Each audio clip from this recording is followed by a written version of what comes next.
자, 우리 하나님의 축복, 특별히 하나님께서 우리에게 주신 아름답고 많은 것들이 아름다운 열매와 결실을 보게 되는 복이 여러분의 삶에 충만하기를 축복합니다.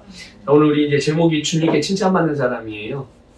그래서 오늘 본문 말씀을 이제 중심으로 우리가 주님께서 어떤 사람이 주님께 칭찬을 받고 인정받은 사람인지 우리가 이제 알 수 있게 되는데요.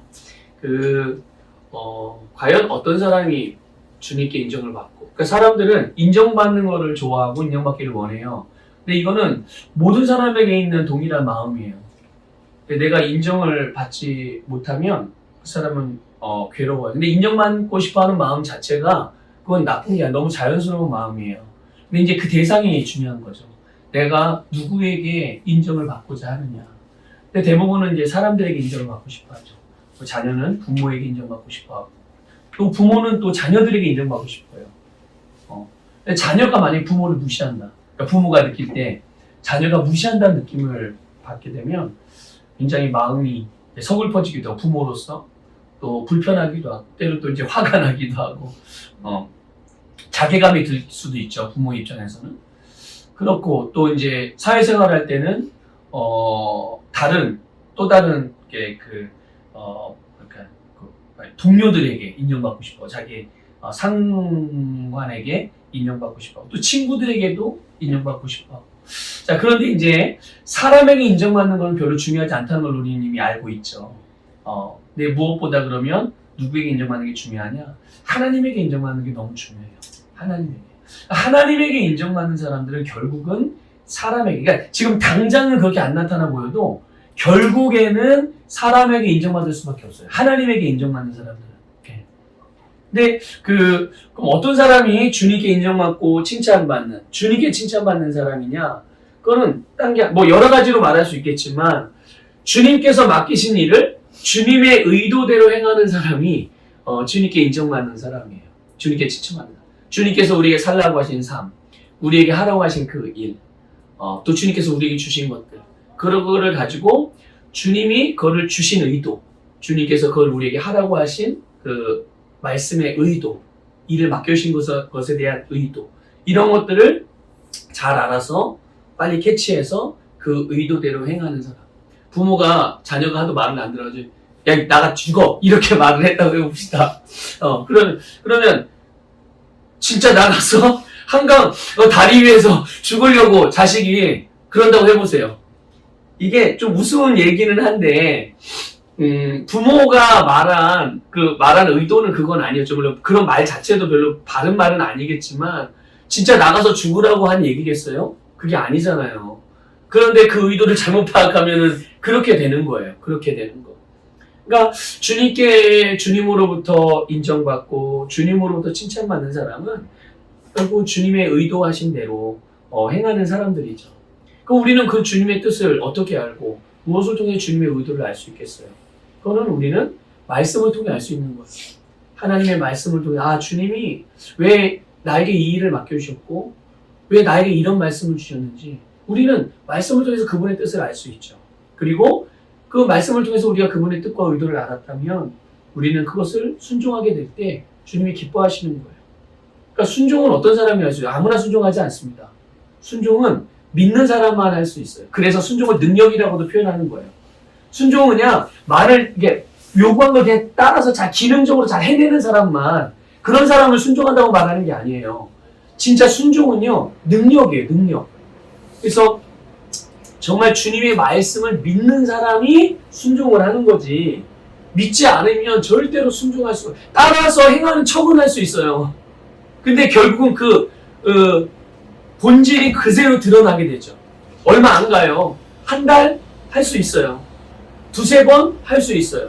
근데 이 심령 안에서 순종이 되지 않는, 믿지 않는 사람은 그걸 계속 지속할 수 없어요. 근데 믿는 사람은 계속 지속하죠. 순종의 일들을.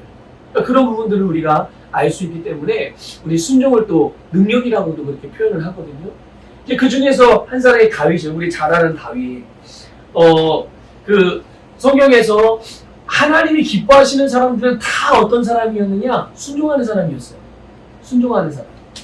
근데 다윗 같은 경우는 특별히 하나님의 마음에 합한 사람이다라는 그 하나님으로부터 인정도 받았던 사람이죠. 근데 다윗이 원래 그랬던 사람은 아니죠. 원래 태어날 때부터 그랬던 건 아니었어요. 그런데 보면 다윗은 어린 나이에 골리앗을 이기고 이스라엘의 영웅이 됩니다. 그렇죠? 어린 나이에 진짜 그 당시에 왕이었던 사울 왕도 해내지 못하니 또 정말 대장들도 있었고 군대의 대장 그냥 우리식으로 따지면 대장, 중장, 소장, 준장, 대령 하여튼 모든 군사적인 전략가도 있었고 싸움의 장수들도 있었고 무기들도 가지고 있었고 방어할 수 있는 그런 모든 것들을 갖추고 있었던 사람들이 있었음에도 불구하고 아무도 골리앗에 대하여 싸움조차도 아예 싸우려고 하는 마음조차도 없는 상황인데 이 다윗이 어린 나이에 그 골리앗을 이기게 되고 정말 이스라엘의 모든 사람들로부터 추앙을 받는 영웅이 된단 말이에요. 그래서 일찍이부터 어린 나이부터 그 영웅이 되는 건 굉장히 좋은 일이잖아요. 그 다윗에게 있어서 얼마나 영광스러운 일이고 얼마나 좋은 삶이에요. 막 다 사람들이 야, 저 어린 나이에 성공했구나 막 이렇게 칭찬을 해주는데 그런데 그런 만큼 또 한편으로 그 동전의 앞면이 그렇다면 동전의 뒷면을 또 보면 그만큼 타락할 수 있는 여지도 충분했죠. 나이가 어리다는 것은 아직 성숙해야 되는 시간이 더 많이 지금 있다는 얘기예요. 더 필요가 있다. 성숙의 필요가 있는 그런 상태이기도 하고 더 많이 배워야 되고 더 다루어져야 될 부분이 많이 있는 거예요. 근데 일찍부터 그런 영광의 맛을 봤으니 분명히 더 쉽게 타락할 수 있는 더 쉽게 교만해질 수 있고 잘못된 길로 갈 수 있는 여지도 충분히 많이 있는데 그 이유는 딴 게 아니에요. 한마디로 말하면 아직 성숙하지 않았기 때문에 다윗도 아직 그 시기에 성숙하지 않았기 때문에 그래서 성숙하지 않았기 때문에 나타날 수 있는 부정적인 어두운 그림자 범할 수 있는 실수에서는 기회가 다윗에게 찾아와요. 그게 뭐냐면 사울왕이 다윗을 시기하고 질투해서 다윗을 죽이려고 쫓아다니잖아요. 그렇죠? 그런데 다윗은 이제 자기에게 다윗 잘못한 게 없잖아. 잘못한 게 없음에도 불구하고 사울왕이 다윗을 쫓아다니고 그러니 얼마나 억울해. 그런데 다윗에게 기회가 2번이나 왔어요. 어떤 기회냐면 사울왕을 죽일 수 있는 기회가 근데 다윗이 사울 왕을 죽였다고 해가지고 해서 이스라엘 국민 중에 단 한 사람도 다윗이 잘못했다고 말할 수 있는 사람 아무도 없어요. 오히려 잘했다고 다 칭찬할 거예요. 근데 만약 다윗이 그렇게 했다면 누가 다윗에게 그것이 잘못됐다고 말할 수 있을까요? 누가? 사람들은 아무도 그걸 잘못됐다고 말하지 않지만 하나님은 그것을 잘못했다고 다윗에게 말할 수 있었을 거예요. 그런데 다윗은 어떻게 했습니까? 다윗은 자기에게 왔던 이 원수를 갖고 자기의 불편하고 힘든 상황을 바꿀 수 있는 것처럼 보이는 이건 기회인 거죠, 어떻게 보면. 그런데 다윗은 2번이나 그런 기회가 있었음에도 불구하고 사울을 죽이지 않았어요. 왜 그랬을까요, 여러분? 왜 다윗이 사울에게 칼을 대지 않았을까요? 왜냐하면 다윗의 신령 가운데 또 다윗이 배운 바 가운데 다윗이 믿는 바 가운데 그 중에 하나가 뭐냐면 하나님이 기름 부은 사람을 건드리는 것은 하나님 뜻이 아니라는 걸 알고 있었던 거예요. 그리고 그 말씀을 믿은 거죠.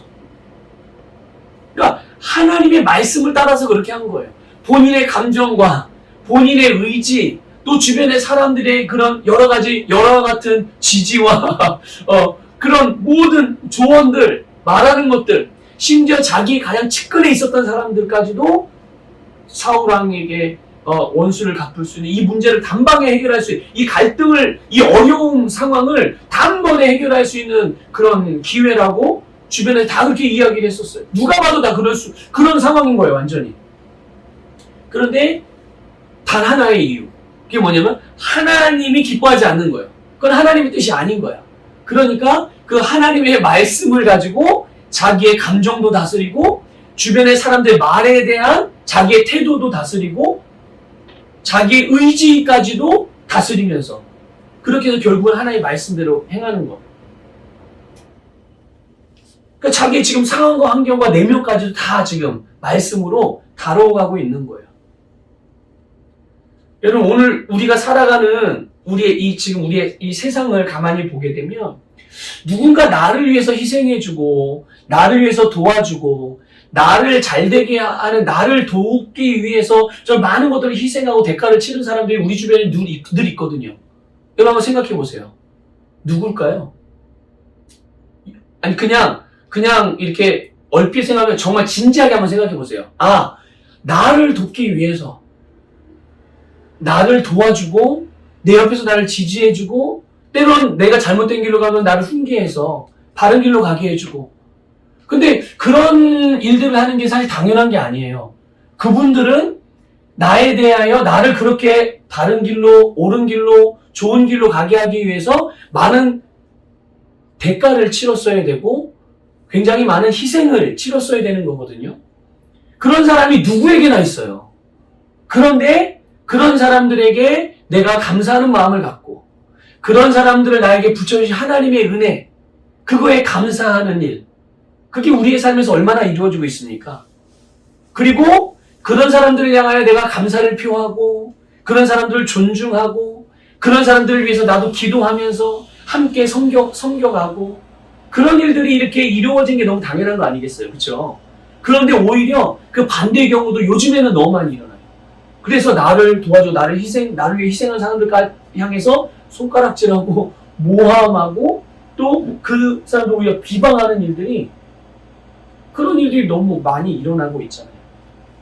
근데 이게 자연인들에게만, 믿지 않는 사람들에게 일어나는, 그런 사람들에게만 말하는 게 아니라 그리스도인들 가운데도 이런 뭐라고 표현해야 되나, 이런 사람들이 너무 많아요.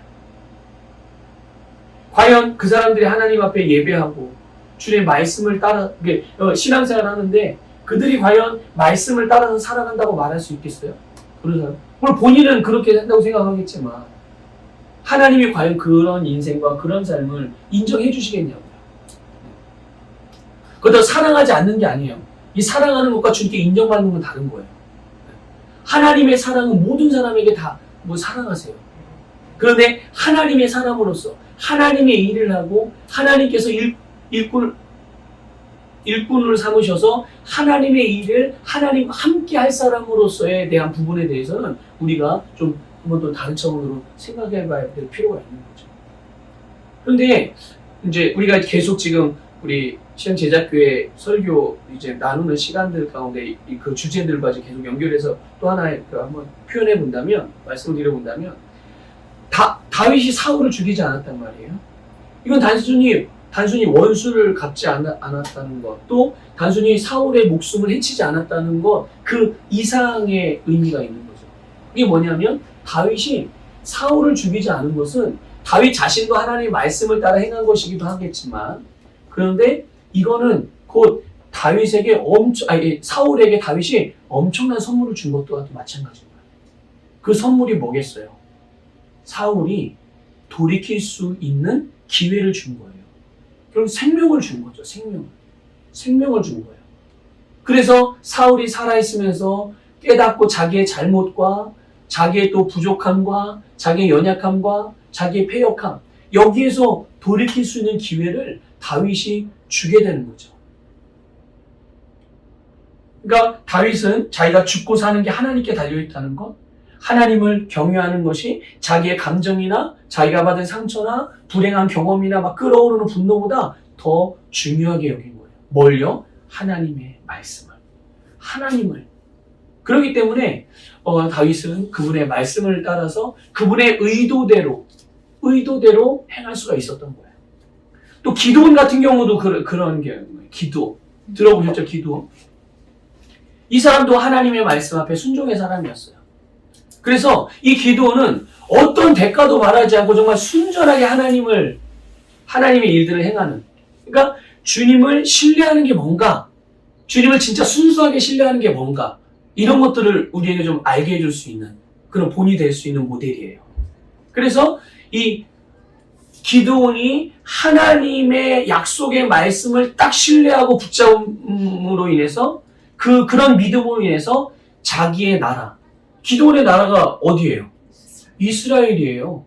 이스라엘을 이 원수와 대적인 미디안의 손에서 자유케 하는, 해방시키는 이런 놀라운 일들이 일어나게 된 거죠. 그래서 하나님이요, 이 기드온을 향하여 큰 용사라고 부르셨어요.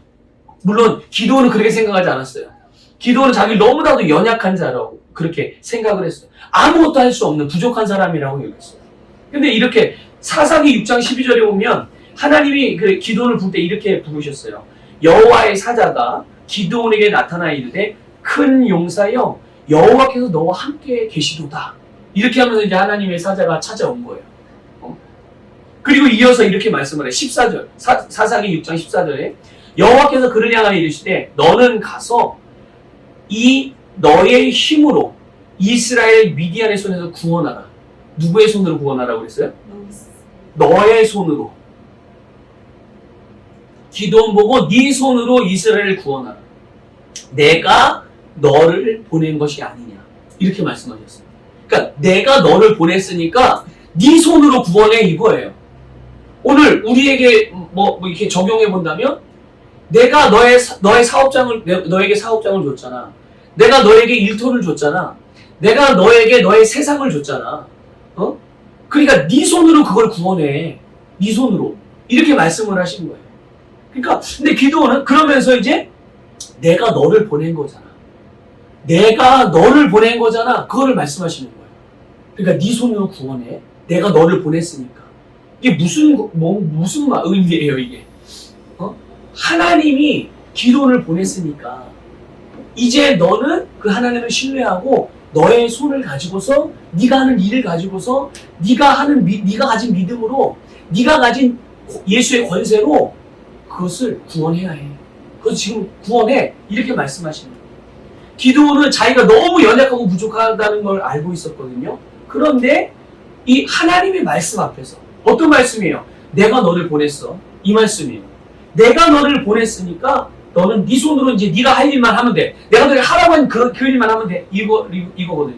근데 그 하나님의 말씀 앞에서 자기의 연약함을 보는 것이 아니라 하나님을 믿는 거예요.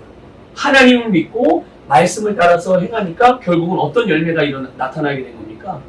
하나님이 그를 통해 하시고자 하신 그 계획, 바로 이스라엘을 미디안으로부터 구원해내는 거예요. 이 하나님의 뜻이 이루어진 거예요. 이 기드온의 순종을 통해서, 기드온의 믿음의 말씀의 반응을 통해서. 그런데 이제 여기까지는 좋아요. 근데 이제 그 다음이 중요한 부분인 거예요. 그게 뭐냐면 이거예요. 하나의 중요한 사건이 하나 발생을 하는데 그게 뭐냐면 이제 이스라엘 백성들이 기드온으로 해서 이제 이 미디안으로부터 이겼잖아요. 자유케 됐잖아요. 그랬더니 이스라엘 백성들이 막 다 벌떼같이 일어나가지고 막 기드온을 향해서 박수치면서 막 환호를 하는 거예요.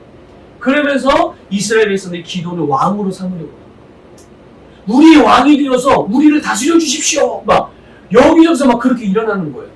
그러니까 근데 기드온이 그 자리에서 그 이스라엘 백성들의 요구를 거절해요. 왕이 돼, 한 나라의 왕이 돼요. 게다가 이 기드온은 우리가 소위 말하는 촌놈이거든요. 촌놈이에요. 시골 사람이야. 근데 갑자기 하나님의 말씀에 순종한 것밖에 없었는데 그 촌놈이 하나님의 말씀을 따라 했는데 그 자기의 연약함 이와 상관없이 하나님의 말씀을 믿음으로 그냥 그 말씀을 따라 행한 것밖에 없는데 이스라엘이 구원을 받았네. 미디안으로부터 자유케 됐네요. 그랬더니 갑자기 이스라엘 백성들이 이 기드온을 막 왕의 자리에 앉혀서 우리 왕. 그 당시에 왕이 없었대잖아요. 사사 시대니까. 막 우리 왕이 되달라고 막 난리가 난 거예요. 근데 기드온이 그걸 거절했어요. 자, 근데 기드온이 왜 그걸 거절해요? 두려워서? 무서워서? 자기가 그 일들을 잘 못할 것 같아서? 아니에요. 그게 아니라 기드온을 향한 하나님의 부르심이 그게 아니었어요. 하나님의 부르심이 그게 아니었던 거예요. 그러니까 여러분 신약에 보면 이런 사람이 우리가 그냥 명백하게 알 수 있는, 딱 보면 알 수 있는 사람이 하나 나와요. 그게 누구냐면 세례 요한이에요. 세례 요한. 사람들이 묻습니다. 당신이 그리스도냐? 당신이 메시아냐? 근데 사도 요한이, 세리 요한이 말하잖아요. 나는 메시아가 오시는 그 길을 예비하는 사람. 그러니까 주인공이 오면 자기는 어떻게 되는 거예요? 빠져야 된다는 걸 본인이 알고 있는 거예요. 그 사람들은 이 세례 요한을 높은 자리로 올리고 높은 자리에 올려서 그를 칭송하고 그러니까 세례 요한의 입장에서는 얼마나 영광스러운 자리예요. 하나님의 축복이라고 착각할 수도 있는 거야. 근데 자기의 부르심을 모르면 자기의 부르심을 알고 있었어요. 자기 위치를 알고 있었던 거죠. 기도원도 마찬가지. 그래서 사사기 8장 22절 23절 이런 말씀이 있어요. 제가 읽어드릴게요. 잘 들어보세요. 그때 이스라엘 사람들이 기드온에게 이르되 당신이 우리를 미디안의 손에서 구원하셨으니 당신과 당신의 아들과 당신의 손자가 우리를 다스리소서 하는지라. 기드온이 그들에게 이르되 내가 너희를 다스리지 아니하겠고 나의 아들도 너희들을 다스리지 아니할 것이요 여호와께서 너희를 다스리리라 하니라. 누가 다스리는 거예요? 네, 자기의 위치를 알고 자기의 부르심을 알았기 때문에 그 영광의 자리가 누구의 거라는 걸 알고 있는 거예요? 하나님의 거라는 걸 알고 있는 거예요. 그러니까 그 자리에서 물러나서 그 자리에 누구를 세우는 거예요? 누구에게 양보하는 거예요? 하나님에게 양보하고 말씀에게 양보해서 하나님과 말씀의 다스림을 받을 수 있도록 하나님의 백성들이. 그러니까 기드온은 자기의 부르심의 위치를 알고 있었던 거죠.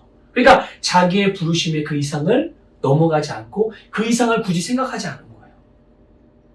그러니까 그것이 이제 기드온의 입장에서는 이제 본인의 위치를 지켰기 때문에 그게 기드온에게도 복이 되겠지만 기드온은 또 다른 영적인 선물을 이스라엘 백성들에게 준 거예요. 그게 뭐냐면 하나는 죄를 짓지 않을 수 있는 기회, 선물을 준 것이고 또 하나는 하나님의 다스림이라는 선물을 준 거예요. 이제 이스라엘 백성은 누구의 다스림을 받을 수 있게 되는 거예요? 기드온이 아니야. 사람의 다스림이 아니라 하나님의 다스림을 받을 수 있는 기회를 제공한 거예요. 어떻게? 자기가 물러섬을 통하여. 물러섬을 통하여. 근데 성경에는 정말 이외에도 정말 순종을 통해서 하나님을 기쁘시게 한 사람들이 얼마나 많고 또 하나님께 인정받은 사람들이 얼마나 많습니까? 그들 다 주님 앞에서 위대한 자들이 된 거예요. 주님 앞에서 위대한 사람. 어떤 사람이 위대한 사람이냐? 순종하는 사람이 위대한 사람인 거예요. 순종하는 사람. 그러니까 우리 마음에 그러니까 하나님께 내가 쓰임받는 게 나의 소원입니다. 여러분 그래요? 주님께 쓰임받는 게 정말 소원이에요? 네. 그러면 여러분 그 마음의 소원을 과연 멈출 수 있는 게 뭐가 있겠어요? 아니, 내 마음이 이 하나님이 나에게 소원과 하나님이 주신 감동으로 내 안이 충만한데 내 인생이 그거에 대한 열망으로 가득한데 이걸 막을 수 있는 게 뭐가 있냐고요. 가난? 육신의 질병? 마귀의 유혹? 어떤 것도 이걸 내 마음에 계속 품고 있기만 하다면 여러분 막을 수 있는 게 아무것도 없어요. 그러니까 우리도 이런 마음을 가지고 믿음으로 행하고 말씀을 따라 행하면 우리도 주님 앞에서 우리 믿음의 선조들 같이 믿음의 선배들 같이 우리도 주님 앞에 위대한 사람으로 설 수 있다니까요. 네. 어떻게? 순종을 통해서. 그러니까 여러 가지 분야에서 순종할 수 있는 거죠. 오늘 본문 말씀 짧은 한 절이지만 순종은 어디에서부터 시작되냐? 지극히 작다고 여기는 것에서부터 시작되는 거예요.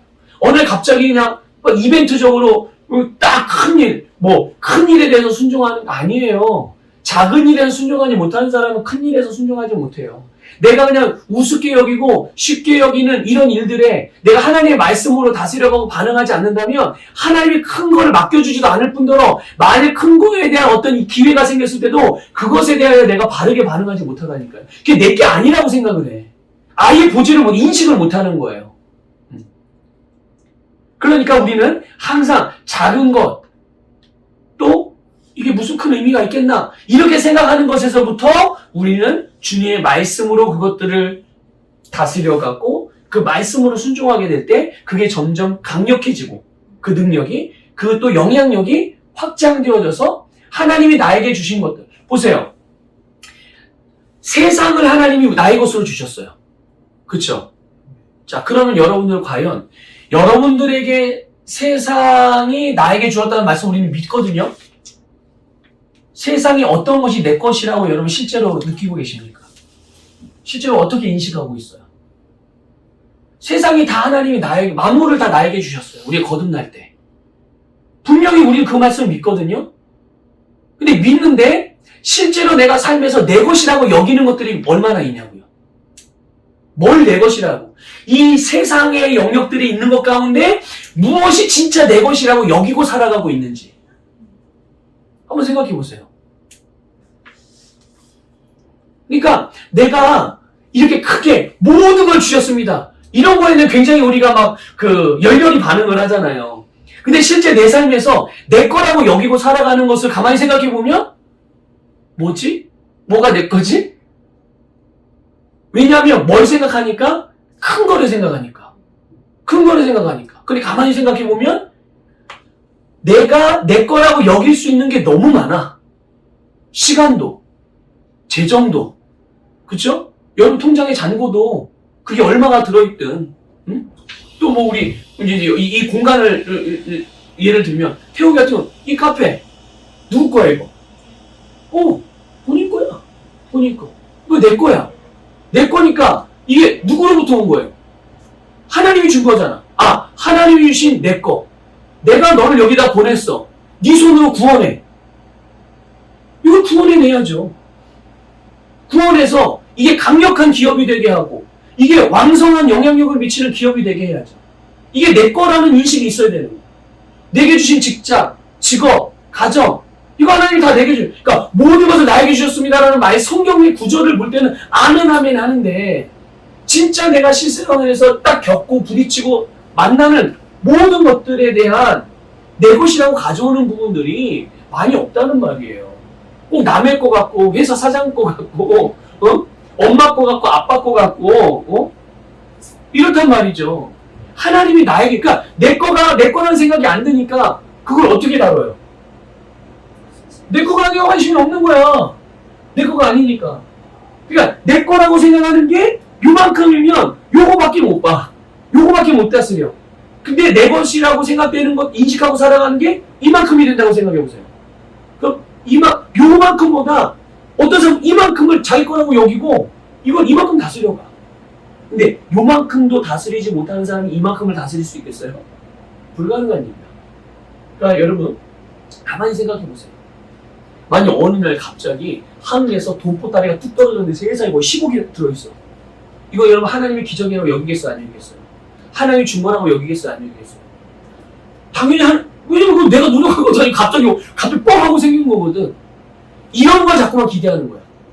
이런 것만 하나님이 나에게 주시면 이게 하나님으로부터 온 거라고 생각하지 이게 이렇게 오는 것만이 내 것이라고 생각하는 거지 너무 평범하고 정말 아무것도 아닌 것처럼 여기는 내 주변의 일상적인 것들은 하나님이 나에게 주신 것을 아예 생각을 안 하고 살아.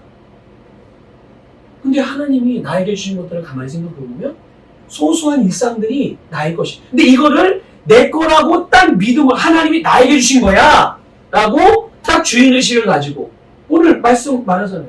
어떤 사람이 5달란트를 주고 어떤 사람이 2달란트를 주고 어떤 사람에게 1달란트를 줬어요. 우리가 볼 때는 1달란트, 2달란트, 5달란트 이 어떤 뭐 돈의 액수, 자산의 크기, 자산의 양 이런 걸 생각하겠지만 실제로 하나님이 그들을 평가하고 그들을 인정하고 그들을 칭찬하시는 것은 그들이 받은 거가 아니라 그들이 그걸 가지고 어떻게 사용해서 얼마나 남겼느냐가 주님께서 주신 의도거든요, 그게.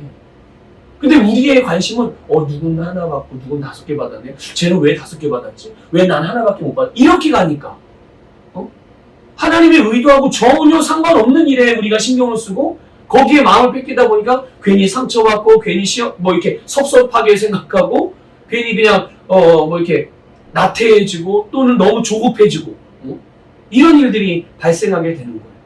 그러니까 하나님이 나에게 주신 것에 대한 모든 것을 나에게 주셨으면 이건 내 것입니다라고 고백하는 것과 동시에 내 것이라고 여기는 것들이 무엇인지를 우리는 가만히 살펴보고 그것들을 하나님이 나에게 주신 것 정말 내 것으로 딱 가져와서 내 것으로 인식하면 내가 그것을 가지고 뭐 하겠어요? 내 거니까. 내 거니까 그걸 계속 발전시켜 나가기는 거예요. 남의 거라고 여기면 그거를 내가 굳이 관여할 일이 아니죠. 그러니까 이 부분을 여러분 좀 기억하시길 바래요.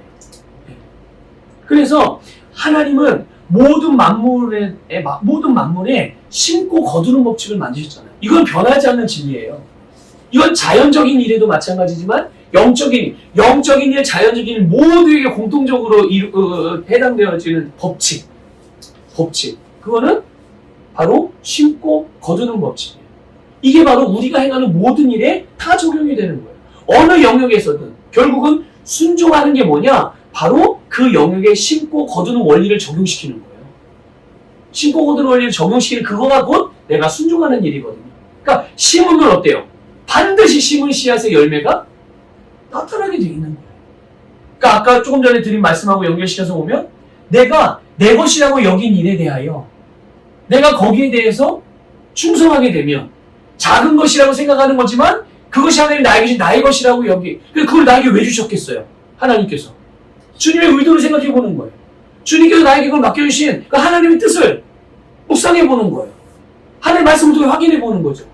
그래서 그것을 그 작은 것에 대하여 내 시간을 심고 나의 열정을 심고 나의 마음을 심고 내 믿음을 심고 그러면 거기에 대한 열매가 나타나고 그 열매를 통해 주님께 영광 돌리고 그러면 하나님께서 또 어떻게 해요?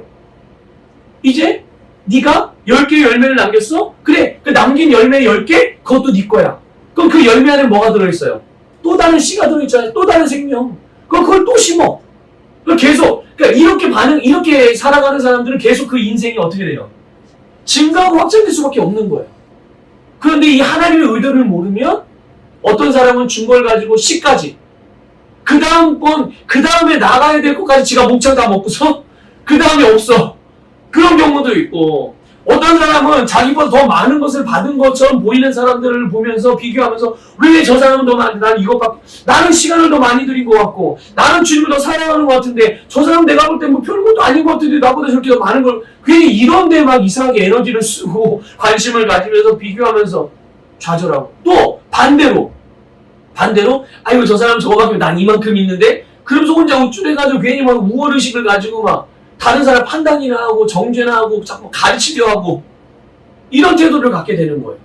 다 바르게 믿음으로 반응하는 모습은 아닌 거죠. 네.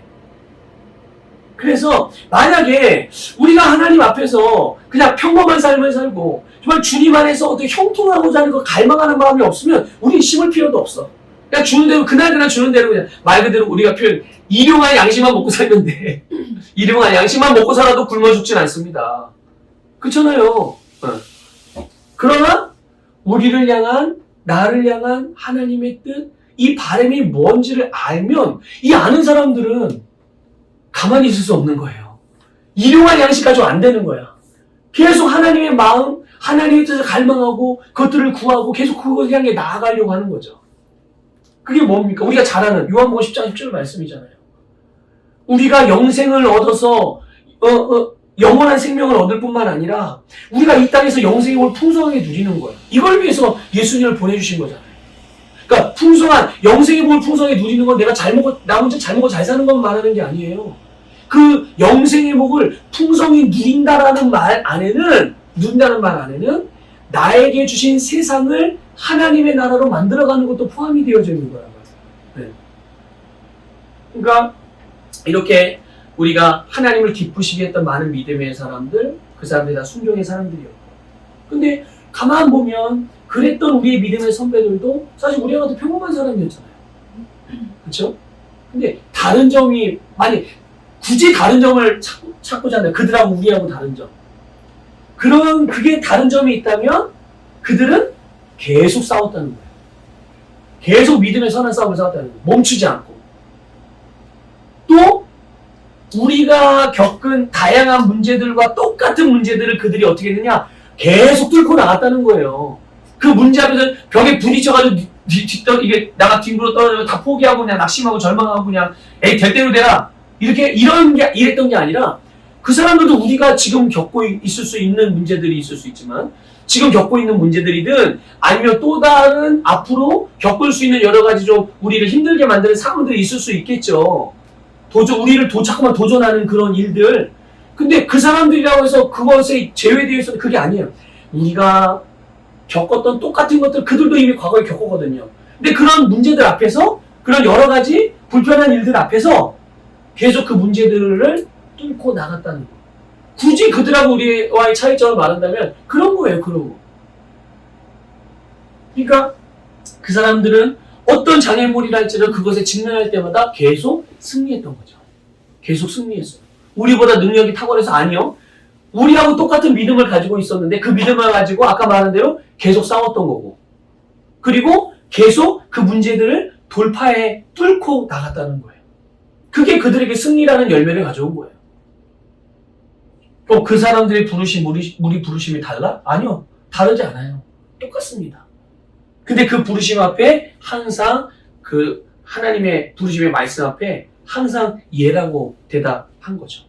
근데 사실 아까 우리 이제 오전에 설교 때도 잠깐 나눴지만 하나님의 말씀을 따라 행하고 믿음으로 살아가는 데는 꼭 핍박과 환난과 고통과 어려움이 동반되어진다라는 것을 주님이 말씀해 주셨어요. 그렇죠? 그 말을 다시 말하면 늘 주님의 말씀 앞에 내가 예라고 말할 때 거기에는 치러야 될 대가가 크다는 거죠. 주님의 말씀에 대하여 내가 예라고 하면 할수록 더 많은 대가들이, 그 대가는 뭘 주고받는 이런 대가가 아니라, 그런 대가가 아니라 말씀을 선택하면 선택할수록 그만큼 더 강도 높은 핍박과 환난이나 어려움이 있을 수 있다는 얘기예요. 그런데 여러분 기억하세요. 그래서 주저하다든지, 그래서 노라고 대답할 것인가? 힘들지 않기 위해서? 난 어려움을 피하기 위해서? 도망가기 위해서? 아니라는 거예요. 대가가 큰 만큼 보상도 어떻게 될까요? 크다는 거예요. 내가 예라고 말씀 앞에 예라고 하는 그런 분량이 많으면 많을수록, 내가 예라고 하면 할수록 많은 어려움과 핍박과 또 도전이 올 수 있겠지만, 내가 그만큼 예라고 하는 게 많으면 많아질수록 내가 누릴 수 있는, 또 내가 믿음으로 취할 수 있는 그런 아름다운 축복의 분량도 많아지고 지경도 확장되어지고 누림의 증가가 일어난다는 것을 여러분 반드시 기억하셔야 해요. 그래서 우리 시흥제자교회 우리 친구들이 우리 지체들이 이 부분을 잘 기억하셔서 여러분의 삶을 정말 하나님의 말씀으로 다스려가는 일. 그래서 하나님이 주신 것 그냥 머리로만 알고 있고 개념적으로만 가지고 있는 게 아니라, 이것도 나에게 주신 거구나, 저것도 나에게 주신 거구나. 그러니까 나에게 준 걸 내가 피할 필요가 없잖아. 나에게 준 걸 가지고 내가 막 그걸 방치하거나 그러면 안 되잖아요. 적극적으로 내 것을 만들어서 이것이 나에게 지금 현재 가장 최상의 효과를 낼 수 있는 최고의 컨디션을 만들어 가야죠. 그렇죠? 이런 부분들이 잘 활발하게 일어나게 되기를 주님의 이름으로 축복합니다.